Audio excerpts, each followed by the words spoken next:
Hello বন্ধু, আমরা যারা মোবাইল ব্যাংকিং ইউজ করি, রকেট, নগদ, উপায়, এগুলো যারা আমরা ইউজ করি, এগুলো আমাদের আগে একটা নিয়ম ছিল বা রুলস ছিল তাদের মোবাইল ব্যাংকিংয়ের। সেটি হচ্ছে যে বিকাশ থেকে বিকাশে টাকা নেওয়া যেত এবং রকেট থেকে রকেটে, নগদ থেকে নগদে ইত্যাদি এভাবে নেওয়া যেত।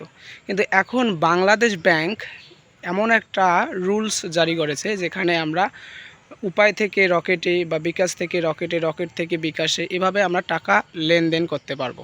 এই রুলসটা জারি করেছে বাংলাদেশ ব্যাংক। এটা কার্যকর হতে যাচ্ছে আগামী 1 নভেম্বর, অর্থাৎ 1 নভেম্বর থেকে এটা চালু হতে যাচ্ছে। আমরা 1 নভেম্বর থেকে মোবাইল ব্যাংকিংয়ের এই সুবিধাটা গ্রহণ করতে পারবো।